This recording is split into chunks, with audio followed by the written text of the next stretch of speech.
Well, what is going on YouTube? Welcome back to A Therapeutic Edge. Today on the table in front of us, we have three SOG knives. This is the Seal XR, this is the Kiku XR, and this is the Terminus XR. This makes up their XR series. The reason these are on the table is because we're going to talk about giving knife companies a second chance. Now, for a long time, as a knife collector, SOG has been a company that I have avoided like they were on fire. Truth. At some point in SOG's recent history, they decided to lean into large production instead of quality production.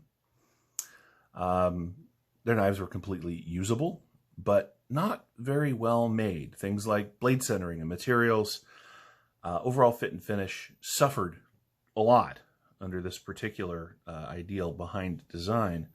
You got stuff kind of like this. Now, this is the SOG Twitch 2. This is a Smoky Mountain Knife Works exclusive with copper scales. This is, hold on. Nope. This is a flipper that doesn't flip, and it's assisted, and that bugs me. And moreover, let's see if that'll show up. It is awfully dark. Yeah, that's as centered as I can make it, and still have it have enough, still be loose enough in the pivot to open at all. The shame of that is that this is a cool looking little knife. It's a backlock, it's an assisted flipper, especially with these copper scales on there, man. This thing is just really nice. It just doesn't, well, there I got it. Look at that. But you shouldn't have to get excited when a knife works like it's supposed to. So about a year ago, a little less than that, at SHOT Show, they came at Blade East last year. They started advertising these. They made their way into the market over the last year.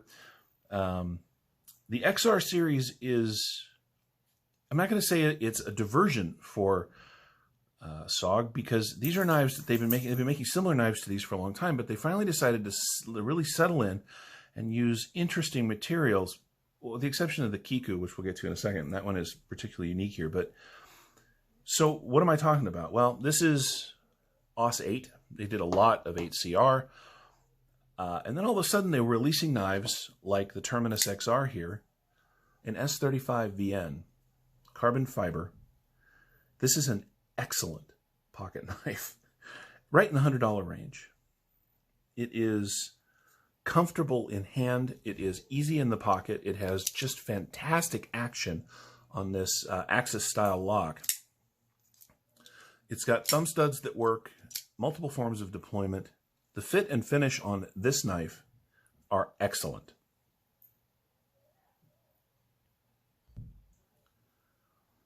Now, some people don't like the pocket clip, and I don't have a problem with it. It is exceptionally deep carry.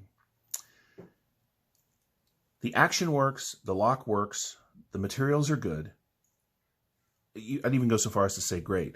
This one has been in my hands, and then I passed it along to JB over at Big Red EDC. That's why his sticker's on the table. He was kind enough to send it back for this sort of overview of their materials. The centering is dead on.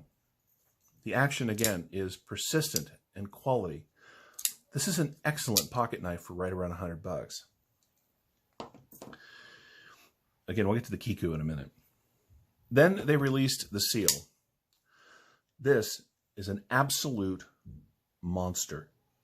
It is S35VN. It is G10. It is steel linered with the same Axis style lock. The action is superb on this knife. This is a beast, okay? I don't want to say that it's not. And it's not deep carry by any stretch of the imagination, but this is a knife oriented around hard use in a way that it just means it. There is jimping all along this handle. It's not uncomfortable barehanded, but with gloves on, you could hold onto this thing. What does Nick Shabazz say? You could use this thing in a Vaseline factory without dropping it. It's that good. It's got jimping on the blade right where your thumb wants to land. It has a high, nice grind on that S35VN. It is very sharp. This is a superior pocket knife. It's got, well, a dissuader here on the end. That same Axis style lock. The grip on the G10 is fantastic. I love this pocket knife. I do. It has landed in the time that I've had it. And by the way, this one came to me from Jimmy Slash, who was nice enough to loan it to me so that I could do this review. Super cool, man. Thank you so much.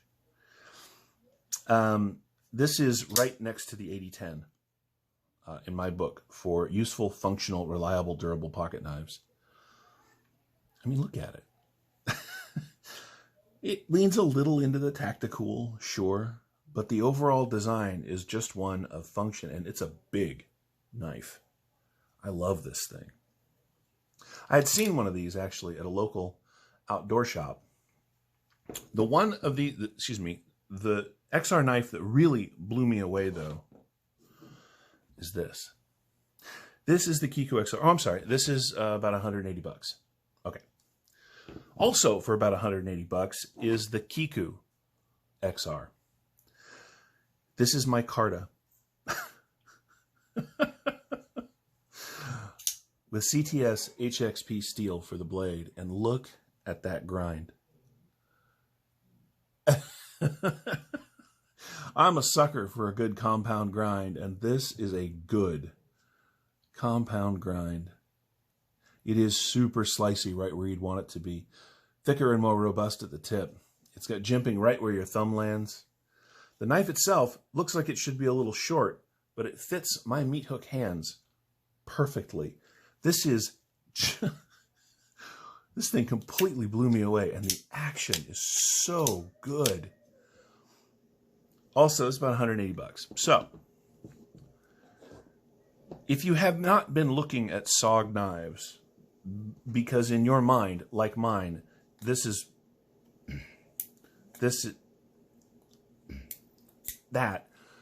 is what you're expecting. They have upped their game in such a way that I think you should absolutely give them your attention. Now, there's been an individual review of this on the channel, the XR. But both the Kiku and the Seal are going to get their own individual reviews. So look for that, because I'm going to spend some time with these before I send this one back to Jimmy Slash. This one is mine. It is so cool. So look for individual reviews for these. But I just wanted to take a minute. When a company does something really cool, when they don't have to, they have a market share, they have fans, they have a following already based on the stuff they've been putting out. But when they go ahead and jump in and decide to start making stuff that's just better, I think we should pay attention.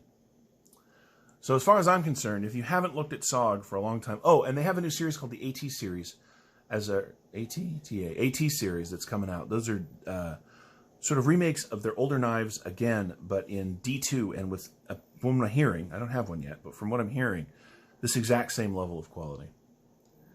If you haven't looked at SOG for a while, go back and look. I'm not kidding. I never thought I'd say that in my knife collecting life, but man, they have really decided to turn up the heat, improve the value, and certainly improve on the materials. These are fantastic pocket knives that I think are worth your attention.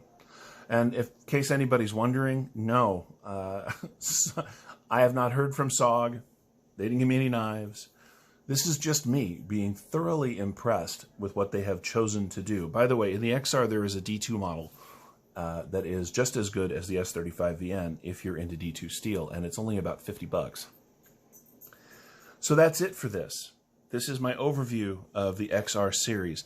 Please keep an eye on the channel for full reviews of the Kiku and the Seal. Thank you so much for watching. Thank you so much to Jimmy Slash for loaning me the Seal, and for Big Red for loaning me the Terminus. I really appreciate it, guys. And thank you so much for watching. If you have any questions about any of the SOG knives on the table, or any SOG knives in general, any of my knives, I'd love to hear from you down in the comments. If you haven't done so yet, please subscribe. I would love to have you here on a regular basis. Again, thanks for watching. We'll see you next time.